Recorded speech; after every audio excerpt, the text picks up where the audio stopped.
warahmatullahi wabarakatuh.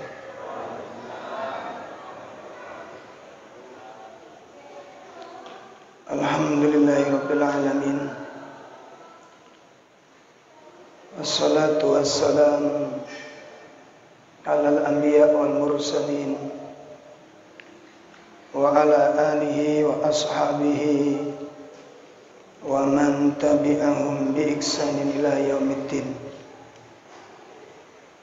Asyhadu an la ilaha illallah wahdahu la syarika lah wa asyhadu anna Muhammadan abduhu wa rasuluh. Ya ayyuhalladzina amanu taqullaha haqqa tuqatih wa la tamutunna illa wa antum muslimun. Amma ba'd.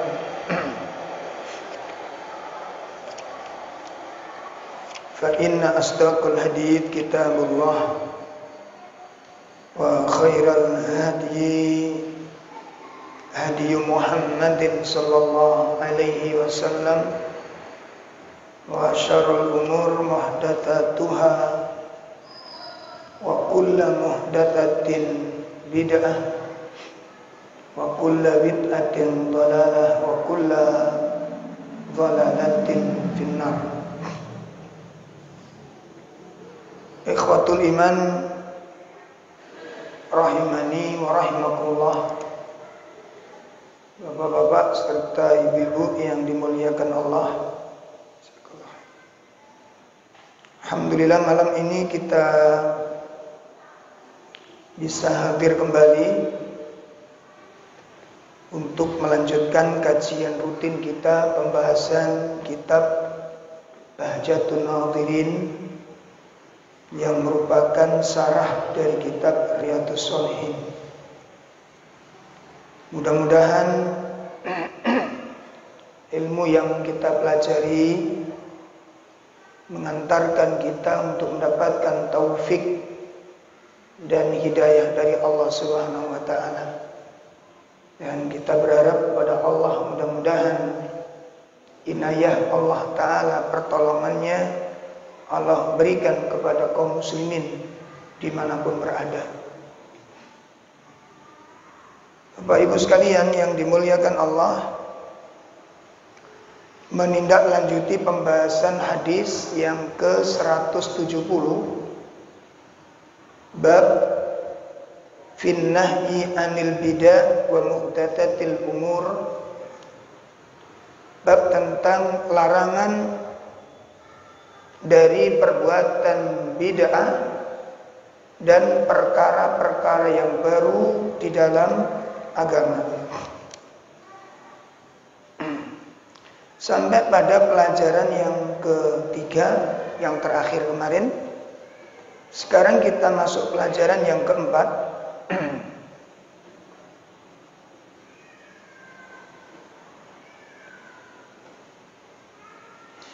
Jawazul itharatu fil khutbah li bayanil amr. Ya, jadi diperbolehkan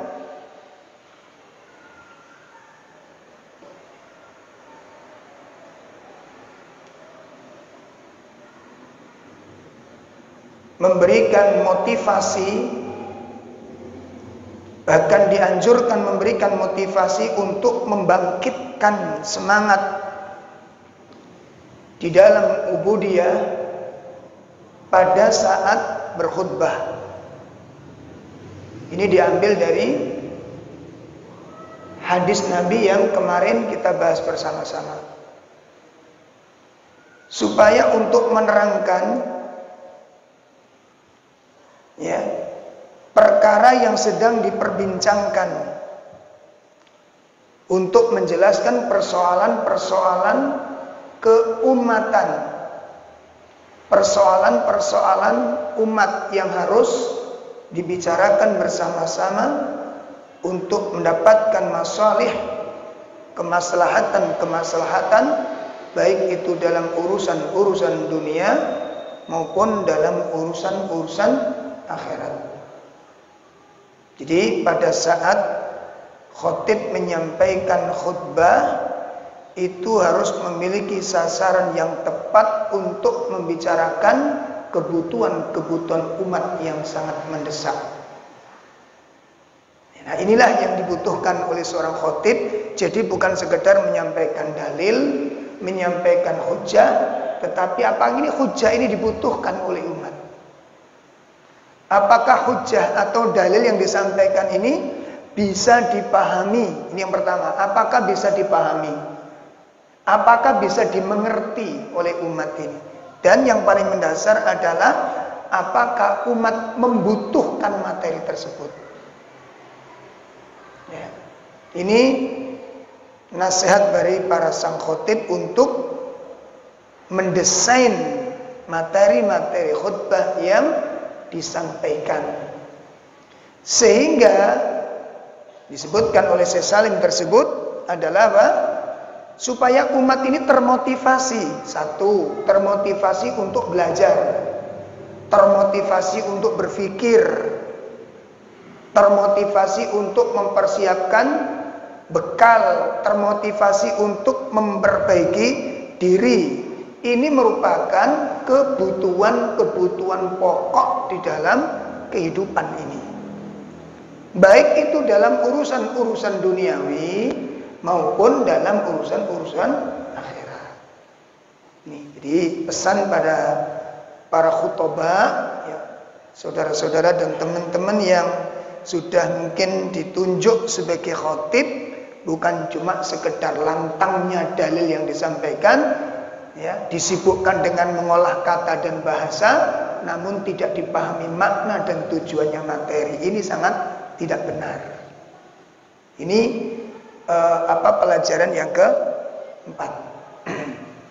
Pelajaran yang kelima, syiddatu hirsun Nabi sallallahu alaihi wasallam wa rahmatihi bi ummatihi. Pelajaran yang kelima adalah apa? Keseriusan Nabi, kesungguhan Nabi di dalam kepeduliannya kepada umat ini, dan besarnya rahmatnya Nabi SAW, kasih sayangnya Nabi kepada umatnya. Jadi sekarang begini, Nabi itu kalau menyampaikan materi, itu adalah materi dalam rangka untuk keselamatan umat ini. Materi itu adalah untuk kemuliaan umat. Bagaimana materi itu bisa membangkitkan umat ini untuk mendapatkan kemuliaan-kemuliaannya, mendapatkan kejayaannya, mendapatkan kemenangannya. Itu bagaimana? Dan itu ditunjukkan oleh Nabi di dalam nilai-nilai khutbah. Jadi isi kandungan khutbah Nabi itu adalah itu bentuk kasih sayang Nabi, kepedulian Nabi kepada umat ini. Ya, itu bentuknya. Oleh karena itu, bapak-bapak, ibu-ibu sekalian yang dimuliakan Allah, mari kita simak di dalam surat At-Taubah, ya, surat yang ke-9,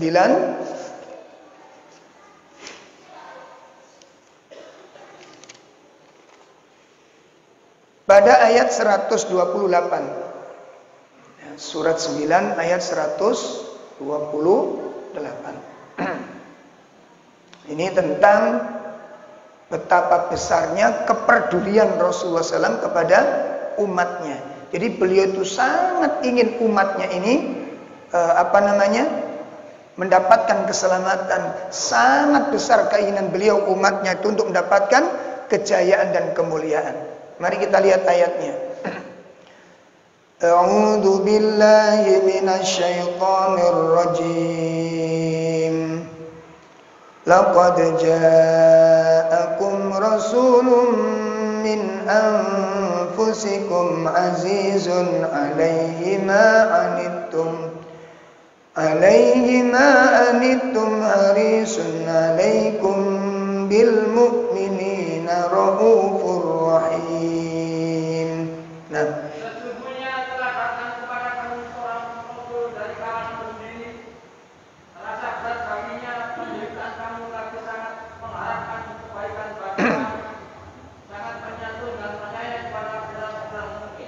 Allah.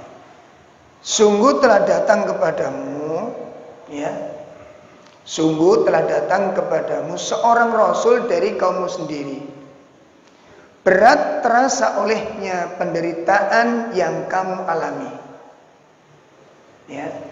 Jadi Nabi SAW ayat ini menjelaskan tentang betapa kasih sayangnya Rasulullah kepada umat ini. Ya. Ya, jadi betapa besar kasih sayang Rasulullah, kepedulian Rasulullah SAW kepada umat ini. Yang kemudian disebutkan oleh Allah Subhanahu wa taala, harisun alaikum. Ya, harisun alaikum bil mu'minina raufur rahim. Dan dia sangat menginginkan keimanan, dan dia Rasul sangat menginginkan keselamatan bagimu. Jadi yang diinginkan oleh Nabi SAW kepada umat ini, bagaimana umat ini berdiri tegak di atas keimanannya, dan dengan keimanan itu umat ini mendapatkan keselamatan serta kemuliaan dan kejayaan. Itu yang paling diinginkan oleh Nabi kepada umat. Sehingga khutbah-khutbah ini betul-betul berbobot. Ya. Khutbahnya itu betul-betul berkualitas untuk menjadi motorik penggerak jiwa kaum muslimin untuk memperbaiki diri, menata diri, ya, untuk bisa menggapai kemuliaan-kemuliaannya dengan ilmu dan amal-amal ibadahnya. Karena umat ini tidak akan mendapatkan kemuliaan kalau tidak dibangkitkan ilmunya terlebih dahulu. Sudah dipahami ini, ya? Nanti kalau kita pelajari tentang hadis Nabi SAW, ya, kalau kita pernah membaca hadis Nabi dari sahabat Sauban, di mana Rasulullah menceritakan bahwa hampir saja orang-orang kafir itu mengerumuni umat Islam, seperti orang-orang yang kelaparan mengerumuni tumpeng yang ada pada wadahnya.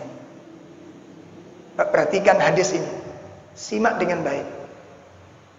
Ya, Nabi menggambarkan umat Islam seperti apa? Seperti tumpeng di sini. Ini menunjukkan, kata para ulama ketika mensyarah hadis ini, bahwa negeri-negeri kaum muslimin itu mayoritas itu menjadi negeri yang diberkahi oleh Allah Subhanahu wa taala. Sehingga negeri-negeri kaum muslimin itu kebanyakan dan mayoritas adalah negeri-negeri yang diberi kekayaan yang luar biasa. Makanya digambarkan oleh Nabi seperti apa? Seperti makanan yang ada pedajanya. Sehingga kondisi negeri umat Islam yang seperti ini menjadikan sebuah kecemburuan kepada orang-orang kafir untuk memiliki dan menguasainya. Ini yang pertama.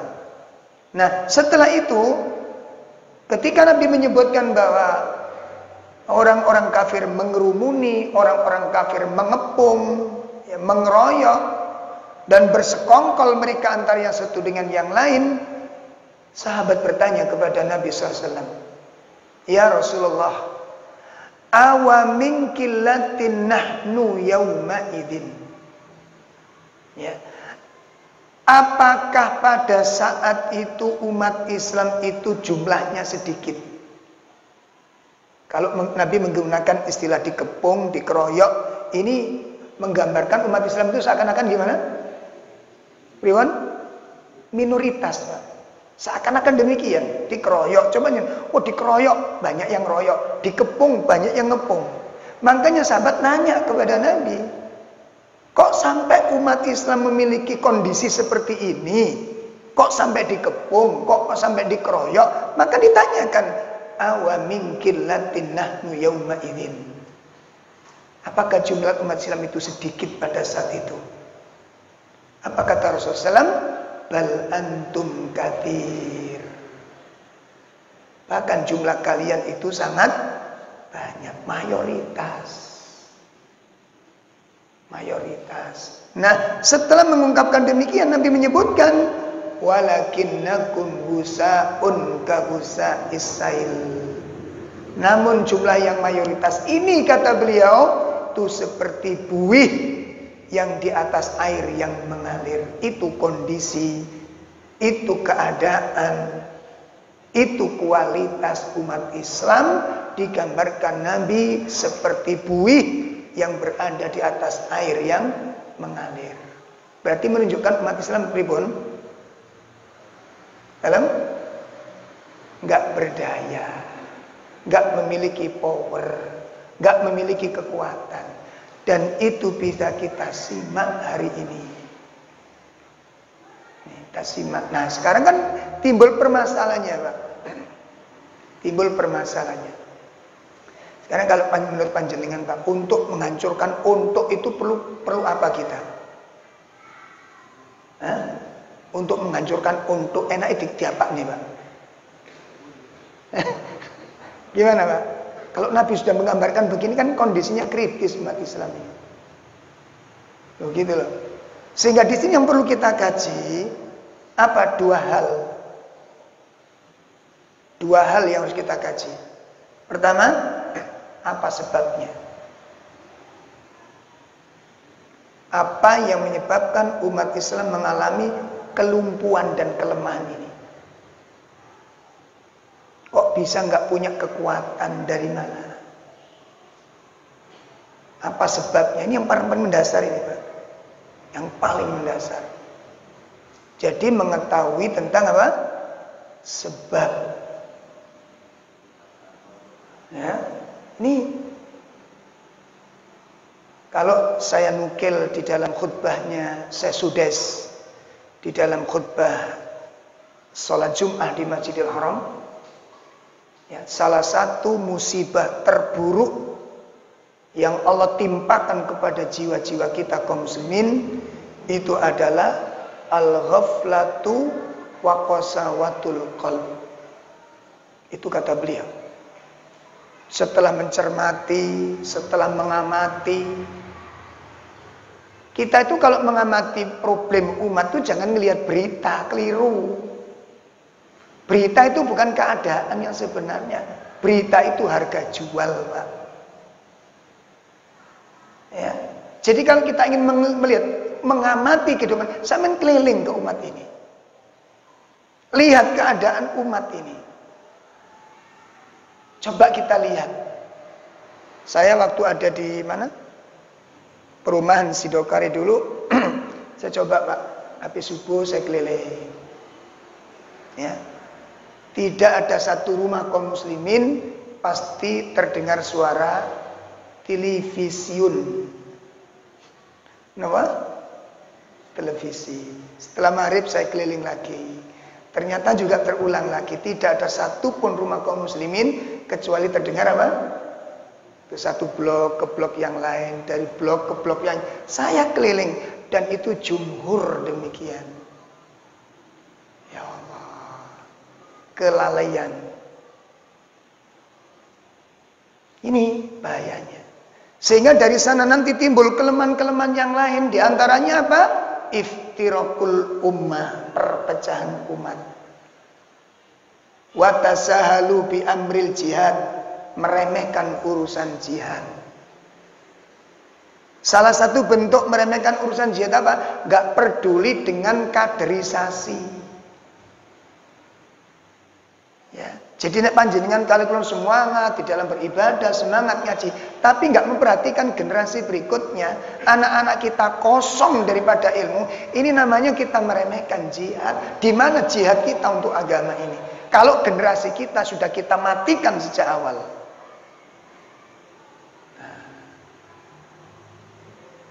Saya keliling di beberapa masjid, Pak. Masjid-masjid kita itu tinggal yang sepuh-sepuh tok.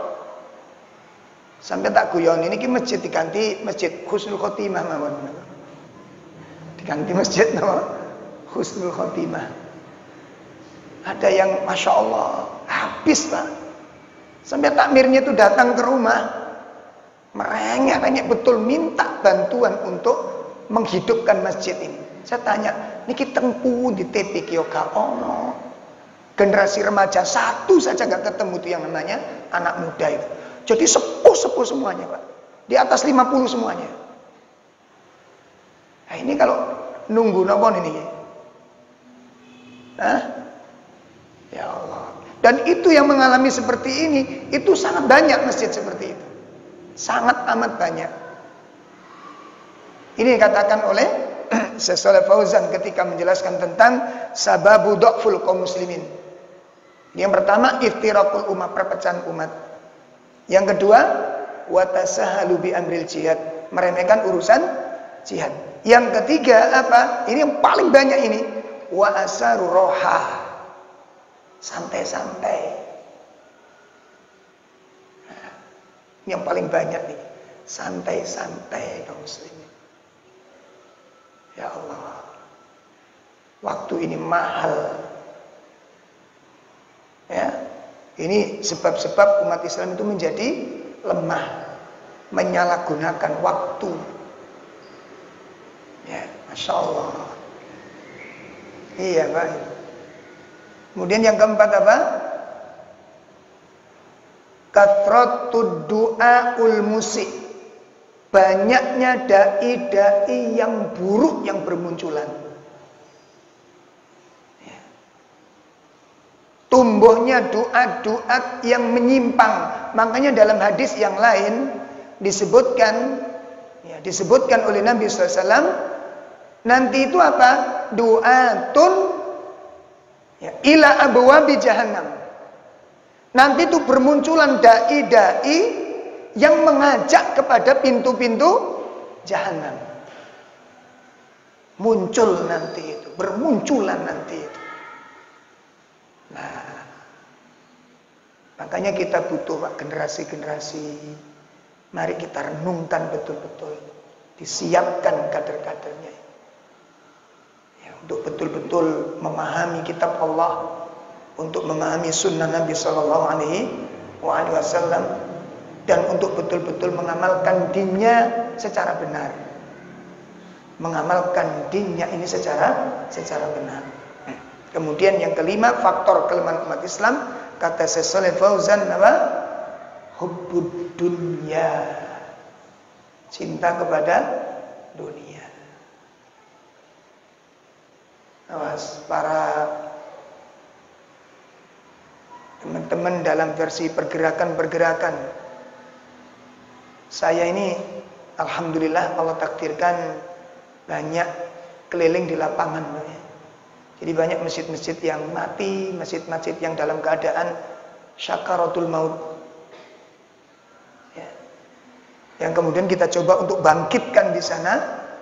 Nah, biasanya teman-teman itu, Pak, ya, kebanyakan di antara kita itu baru tergerak nek ono ingkame, ngerti ingkame. Jadi kalau masjid mati, ya mati, nggak ada yang peduli.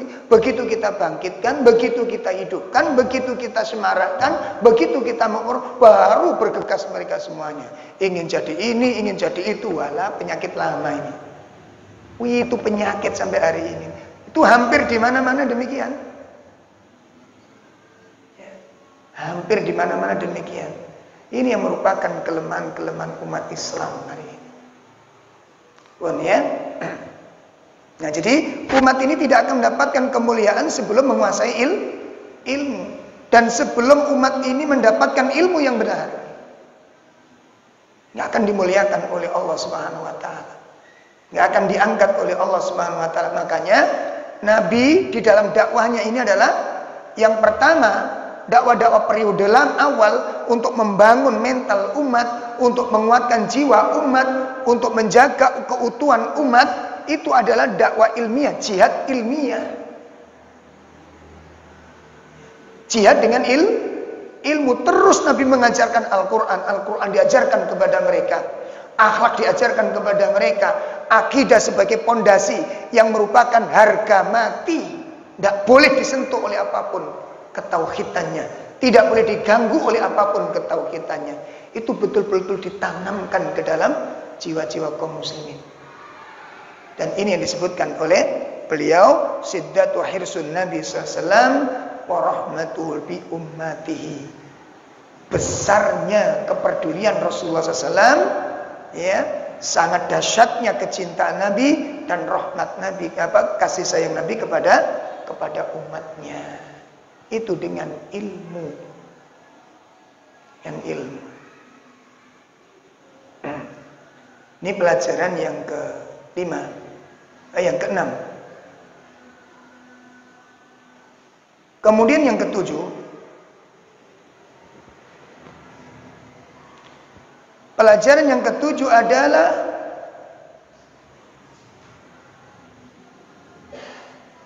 yajibu 'alal muslimin yastaghillu bihil mar'i kitabullahi ta'ala wa sunnati Rasulillah sallallahu alaihi wasallam. Ini pelajaran yang ketujuh. Apa di situ disebutkan? Kewajiban seorang muslim untuk disibukkan, ya, disibukkan untuk mempelajari kitab Allah. Nah, ini konsep untuk membangun kekuatan umat, konsep untuk membangun kualitas umat. Itu dengan apa? Menyibukkan diri dengan kitab Allah Subhanahu wa taala. Wa sunnati Rasulillah sallallahu alaihi wasallam, dan menyibukkan untuk mempelajari dan mendalami sunnah Nabi sallallahu alaihi wasallam. Bapak-bapak, ibu-ibu sekalian yang dimuliakan Allah. Kita itu sering napa nggih, semangatnya melebihi kualitas. Ya, khutbah saya simak. Ya, khutbah saya simak. Jadi khutbahnya itu luar biasa, tapi dalam kehidupannya tidak memperhatikan isi khutbahnya. Ngerti maksud saya? Jadi semangatnya itu melebihi dari kualitas yang sebenarnya. Makanya mungkin dari sini. Ya. Sehingga para dai di kalangan kaum muslimin, para duat dari kaum muslimin, ya, ini kurang menyentuh, sehingga marotib, tahapan-tahapan untuk menata umat ini tidak terarah. Ya. Cobain nanti kita manajemen. Contoh, satu misal, kesibukan kita kepada Al-Quran. Dibuka tahapan-tahapan pembelajaran Al-Quran di masjid-masjid kita semuanya. Apa maksudnya? Gini Pak, apakah jamaah kita, baik yang jamaah di masjid maupun jamaah pengajian, apakah sudah mesti kemampuan di dalam segi bacaan Al-Quran sudah bagus? Apa sudah dipastikan? Belum. Satu. Coba diadakan ini. Jangan pernah meremehkan soal ini. Saya ulangi. Jangan pernah meremehkan soal ini. Makanya tidak saya singgung isi kajiannya, isi khutbahnya melebihi kualitasnya. Kalau yang namanya khutbah itu luar biasa, kita bangun generasi, kita bangun mental, begitu di lapangan itu Masya Allah jauh dari kandungan khutbahnya tadi itu. Ini yang saya maksud. Bahkan saya pernah bercerita mungkin di panjenengan, ketika saya masih bujang dulu Pak, menjadi qori, ya. Terus ada seorang dai yang begitu luar biasa. Saya sangat kagum dengan khutbahnya itu. Ketika ngisi walimatul khitan, beliau membicarakan tentang pentingnya kaderisasi, meninggalkan ahli waris yang soleh. Akhirnya beliau tawarkan, sekarang kita mengalami kesulitan untuk mencari generasi yang mau belajar dengan serius. Makanya saya tawarkan di forum ini, ya, di podium di atas mimbar ini, kalau memang ada generasi remaja yang siap untuk belajar, saya siap untuk menggemblengnya, mengkadernya. Sangat berapi-api sekali itu. Saya sangat tertarik dengan isi kandungannya itu. Nah, suatu saat saya dengan teman saya rundingan, Mas, kemarin saya waktu diundang dalam satu kajian, itu ada seorang ustadz yang luar biasa. Dia sangat merindukan adanya apa ini? Remaja-remaja yang serius untuk belajar. Kalau memang ada, kita siap untuk mengkadernya, mendidiknya, membinanya. Kita siap. Cuma sulit katanya. Nah, ini lowongan buat kita. Akhirnya saya rundingan dengan teman, kemudian saya sampai kos. Tak ewangi kos Pak. Belum datang ke ustadznya saya. Sudah pesan kos dulu, gitu loh. Di daerah Jemundo sana saya kosnya itu. Akhirnya sudah dapat kos, sudah dapat tempat, akhirnya kita datang ke ustadz tersebut. Alhamdulillah ketemu. Masih ingat dengan saya. Alhamdulillah, ini kan mas yang ikut korek kemarin. Enggak ustadz, ada kabar apa ini? Enggak, kami merespon yang ustadz sampaikan waktu ceramah kemarin. Oh iya, ada apa ini? Jadi ustadz kan bilang kalau memang ada remaja yang bersedia, ustadz siap untuk mengkadernya, ustadz siap untuk membimbingnya, ustadz siap untuk membinanya. Ya. Dan kami berdua datang kemari ingin mendaftarkan diri untuk menjadi murid ustadz. Kenapa jawabnya? Saya belum siap ini deh. Itu hak terjadi. Itu hak terjadi. Dan abad-abad sekarang ini banyak kita temukan yang demikian ini. Banyak yang kita temukan. Makanya saya katakan tadi apa? Semangatnya di dalam ceramah melebihi kualitasnya. Nggak benar gitu loh. Nggak benar. Makanya di sini Pak, dari hal yang paling kecil coba, dari jamaah yang ada ini, barangkali ada yang mungkin rumongso, bacaan Qur'annya kurang, coba diadakan itu. Untuk apa? Membangun kualitas. Dan itu bukti kecintaan kita kepada Al-Quran. Adakan pembelajaran Al-Quran tahap nopo niki? Tingkat no. Adakan coba. Sak mampunya. Adakan. Nah setelah itu bertahap nanti Pak. Ada pembelajaran berikutnya. Sudah ada. Alhamdulillah. Napa? Iku sing tak maksud. Iku sing tak maksud. Ya. Nah, semangat jamaah ini kudu tinggi ke arah sana, Pak. Makanya saya bilang apa? Jangan diremehkan persoalan ini. Jangan pernah diremehkan. Awas jangan. Yang dimaksud diremehkan itu apa sih? Kita salah menilai dalam soal tentang skala prioritas. Saya ulangi, kita salah dalam menilai yang namanya skala prioritas. Sering kali mengatakan, sering kali kita lihat orang yang bersemangat itu Qur'annya marat-marit. Anda perlu ketahui, bacaan Al-Quran ketika dibaca dengan benar, itu efeknya kepada jantung manusia itu besar. Jelas ini? Dan orang-orang yang bacaannya marat-marit, bisa saya katakan, dijamin 95% males baca Quran. Sudah evaluasi saja. Males baca Quran di rumah-rumahnya. Terus bagaimana umat ini akan diberikan, diangkat kemuliaannya oleh Allah Subhanahu wa ta'ala. Sementara kalau kita lihat, ya, kita lihat, ya, kita lihat ini Pak. Para nabi, para rasul yang diangkat kemuliaannya oleh Allah Subhanahu wa taala, modal utamanya apa? Ilmu yang ada pada kitab-kitab mereka itu. Gitu loh. Nabi Ibrahim, mari kita lihat. Allah sebutkan kisah Nabi Ibrahim di dalam surat Al-An'am ayat 83. Ya, kisah Nabi Ibrahim dalam surat Al-An'am ayat 83. Mari kita lihat.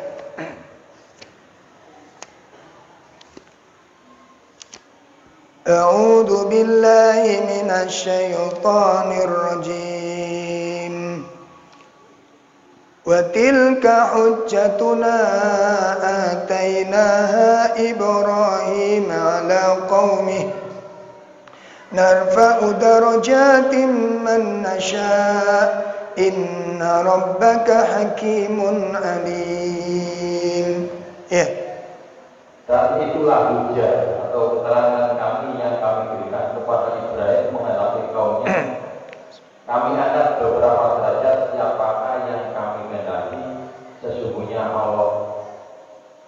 Sesungguhnya Tuhan Engkau Maha Bijaksana lagi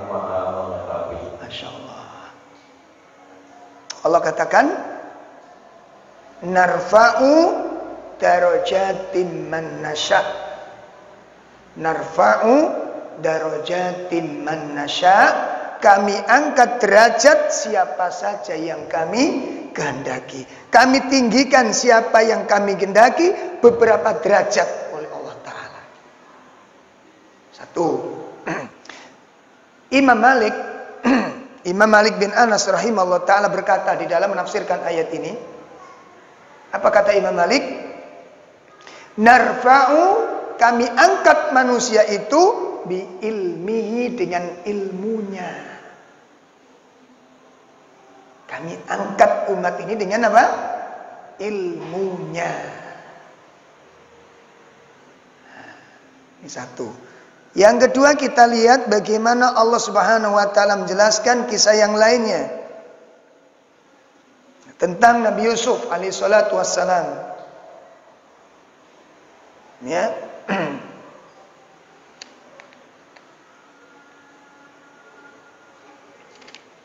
Kisah kita lihat di dalam surah Al-Baqarah tentang Talut.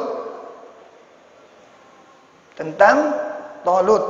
Kita masih ingat Talut dengan apa? Jalut. Surah Al-Baqarah ayat 247. Dengan apa Allah mengangkat kedudukannya? Apa penyebabnya diangkat dan dimuliakan, kemudian dimenangkan oleh Allah? Ya, silakan dibaca langsung Pak terjemahnya. Dan nabi mereka mengatakan kepada mereka, sesungguhnya Allah dulu telah mengangkat Talut menjadi raja bagimu. Mereka menjawab, bagaimana Talut akan menjadi raja atas kami, padahal kami lebih berhak menjadi raja daripadanya. Dan dia tidak diberi kekayaan yang cukup banyak. Nabi berkata, sesungguhnya Allah telah memilihnya menjadi raja atas kamu dan menganugerahinya ilmu yang fasih dan tubuh yang perkasa, dan Allah memberi kerajaan kepada siapa yang dikehendakinya, dan Allah maha pemberiannya lagi maha mengetahui. Insyaallah. Nih loh Pak. Satu amalan itu ngefek kepada amalan-amalan yang lain. Satu amalan itu mengefek kepada, memberikan pengaruh kepada persoalan-persoalan yang lain. Kemudian yang ketiga, Allah menjelaskan tentang Nabi Yusuf alaihissalatu wassalam di dalam surat Yusuf ayat 76. Ya, surat Yusuf ayat 76. Nah. Maka Yusuf mulai memeriksa karung-karung mereka sebelum memeriksa karung saudaranya sendiri. Kemudian dia mengeluarkan piala itu dari karung saudaranya. Demikianlah kami rencanakan untuk mencapai maksud Yusuf. Yusuf tidak menghukum saudaranya menurut undang-undang raja, kecuali Allah menghendaki. Kami tinggal derajat orang yang kami kehendaki, dan di atas tiap orang yang berilmu ada lagi yang maha mengetahui. Para ulama ahli tafsir ketika menjelaskan ayat narfa'u darajatin man nasa, jumhur ulama ahli tafsir mengatakan apa? Diangkatnya derajat manusia oleh Allah itu karena apa? Ilmunya.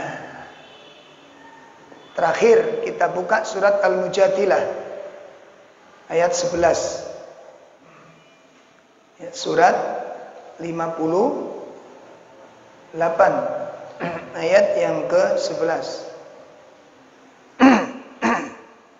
Hai orang-orang yang beriman, apabila dikatakan kepadamu berlapang-lapanglah kamu dalam majlis, maka lapangkanlah, niscaya Allah akan melapangkan pula urusanmu. Dan apabila dikatakan berdirilah kamu, maka berdirilah kamu, niscaya Allah akan meninggikan orang-orang yang beriman di antara kamu dan orang-orang yang diberi ilmu berapa derajat. Dan Allah Maha mengetahui apa-apa yang kamu kerjakan. Ya. Allah Subhanahu wa taala menjelaskan di dalam ayat tersebut, yarfa'il ladzina amanu minkum walladzina utul ilma darajat. Allah angkat kedudukan umat ini. Allah muliakan kedudukan umat ini dengan iman dan ilmu. Terakhir kita buka surah Fussilat ayat 26. Surat Fussilat ayat 26. Bagaimana metode orang kafir? Saya ulangi. Bagaimana metode orang kafir untuk mengalahkan umat Islam? Bagaimana caranya?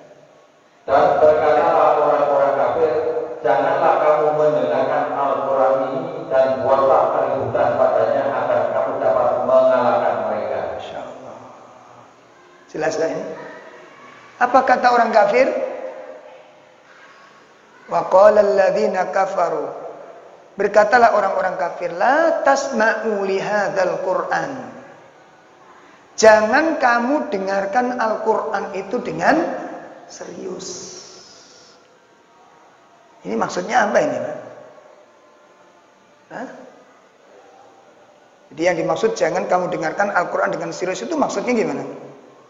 Ya kalau baca Quran ya dibaca aja lah. Ya, nggak usah terlalu apa? Disungguh, dipahami, nggak usah terlalu dekat, nggak usah terlalu akrab, ya, nggak usah terlalu sibuk dengan Quran. Cukup sampai di situ. Orang kafir mengatakan tidak. Apa kata orang kafir berikutnya? Wal ghaufi. Apa program berikutnya? Buatlah kesibukan pada umat ini. Buatlah orang-orang umat Islam ini sibuk. Sehingga dengan kesibukan-kesibukan itu umat Islam tidak sempat lagi untuk akrab dengan Al-Quran. Nah, kalau umat Islam sudah jarang mendengarkan nasihat Al-Quran. Yang kedua, sibuk dengan sesuatu sehingga jauh dengan Al-Quran. Apa targetnya? La'allakum taghlibun, agar kamu bisa mengalahkan orang-orang muslim. Sekali paham nih Pak?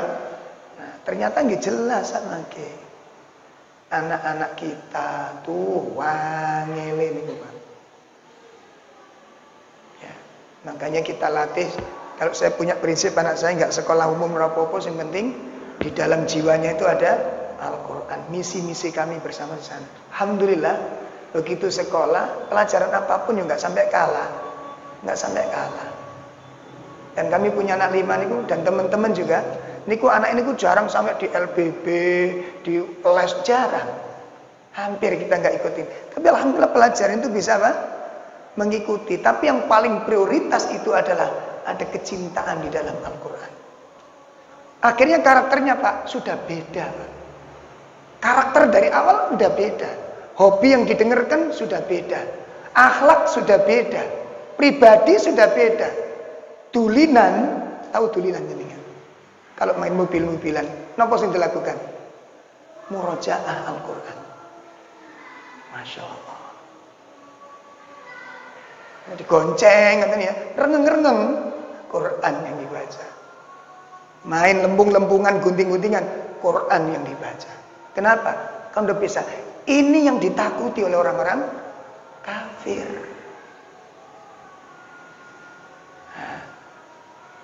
Nah, makanya kula mbak sampean mbah-mbah, ibu-ibu ngutang arek cilik wis gak usah dikenalkan walang keket.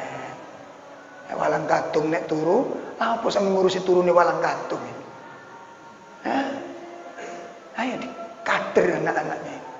Ilmu, ilmu dan ilmu. Ilmu dan ilmu.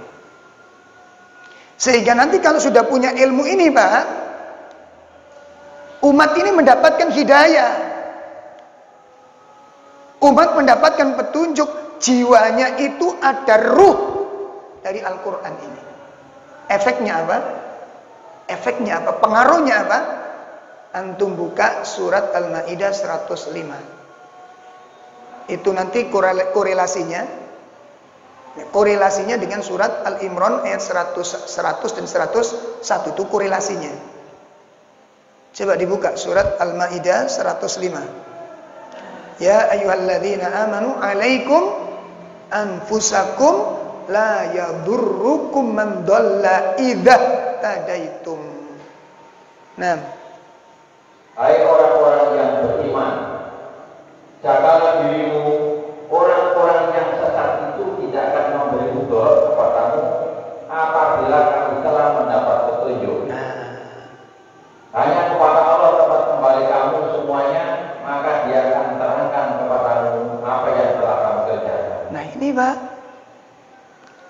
pengaruh dari sebuah sikap, dari ketaatan dan keterikatan umat ini dengan ilmu dan amal.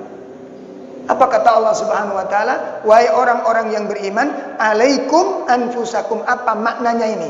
Ada beberapa makna. Yang pertama, yang dimaksud alaikum anfusakum, ya, jagalah diri kalian itu, yang pertama adalah menegakkan ta'limul Quran. Itu yang pertama. Menegakkan apa? Ta'limul Quran. Yang kedua, iqamatu dakwah, menegakkan dakwah, kajian-kajian, mengajak umat ini kembali kepada Al-Quran, mengajak umat ini untuk mempelajari kitab Allah dan sunnah Nabi. Iqamatu dakwah, itu yang kedua. Yang ketiga, menjaga kewajiban-kewajiban agama dengan benar. Ini makna alaikum anfusakum. Satu, apa maknanya tadi? Ta'limul Quran. Yang kedua apa? Iqamatu dakwah. Yang ketiga, menjaga kewajiban-kewajiban agama. Kalau tiga ini dijalankan oleh umat Islam dan generasinya, ngapunten, ya. Kalau tiga ini dilakukan oleh umat Islam dan generasinya, apa kata Allah efeknya?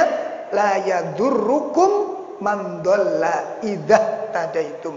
Orang yang tersesat itu tidak akan membahayakan kalian apabila kalian sudah mendapatkan petunjuk. Jadi gini, kalau umat Islam itu di dalam dirinya sudah ada ilmu, ya, dan itu ilmu itu akan melahirkan keimanan, program-program kedoliman, program-program penyesatan, program-program pengkaburan itu nggak akan efek kepada umat Islam, nggak akan ngefek. Kan sekarang ini Pak yang digencarkan ini melalui dai-dai yang nggak jelas nih Bang. Lalu saya itu jadi gregetan Pak saja. Yang ahli tafsir, alumni Mesir, alumni nggak main-main loh. Alumni Mesir, ceramah di publik, di medsos yang luar biasa, disimak oleh jutaan kaum muslimin, dengan berani mengatakan, ini karena mengkritisi orang-orang bercadar itu, saya tidak menemukan satu kitab tafsir pun yang mengajarkan tentang cadar. Ini namanya ahli tafsir, kocak gitu loh Pak. Ngerti kocaknya nih? Tafsir yang paling tipis di pondok pesantren namanya tafsir Jalalain. Itu sudah mengumandangkan tentang apa? Cadar. Ini contoh. Ditambah lagi lebih serius apa? Jilbab itu tidak wajib. Ini dikomentari oleh ahli tafsir alumni Mesir. Makanya saya nanya, iki jane sing dikaji ku tafsir apa ngono. Masa tafsir mimpi? Belajar tafsir yang paling kecil saja, ketemu sudah. Nggak usah tinggi-tinggi, tafsir Jalalain ikut di dalam pondok pesantren itu tafsir paling kecil Pak. Itu tafsir paling tipis, paling kecil gitu. Dari tingkatan tafsir yang lain itu sudah menekankan di sana. Belum lagi kita buka tafsir Al-Qurtubi, tafsir Ibnu Katsir. Masya Allah. Ditambah lagi racun-racun yang lainnya. Makanya di sini kuncinya kepada keilmuan. Kita kuatkan keilmuan anak-anak kita ini. Ya, kita kuatkan termasuk diri kita ini. Nah, ini yang dilakukan oleh Nabi Shallallahu Alaihi Wasallam untuk membentengi umat, untuk mencapai keselamatan umat, dan untuk mendapatkan kemuliaan umat dan kejayaan umat ini, yaitu dengan ilmu. Nah, ilmu inilah yang nanti akan mengembangkan buah-buah yang luar biasa. Semangat keislamannya tinggi, kecintaan kepada Islamnya sangat tinggi, motivasi untuk mengembangkan kebaikan tinggi, amar ma'ruf nahi mungkarnya akan hidup. Itu kalau jiwa di dalam umat ini sudah termasuki dengan ilmu. Selama ilmu itu tidak masuk, jangan mikir tentang masalah-masalah yang lain. Baik, ini yang bisa kami sampaikan dalam kajian malam ini. Ini bab terakhir dari bab apa tadi? Nahyi anil bidah, dan insyaallah bab yang kajian yang akan datang kita masuk bab baru, yakni tentang bab fiman sanna sunnatan hasanatan au sayyi'atan. Ini akan kita bahas kesalahpahaman di dalam memahami hadis ini. Ya, kesalahpahaman di dalam memahami hadis ini akan kita jelaskan pada pertemuan yang akan datang insyaallah. Demikian kajian kita malam ini, kurang lebih mohon maaf. Wassallallahu ala nabiyyina Muhammad. Subhanakallahumma bihamdika asyhadu an la ilaha illa anta astaghfiruka wa atubu ilaik. Assalamualaikum warahmatullahi wabarakatuh.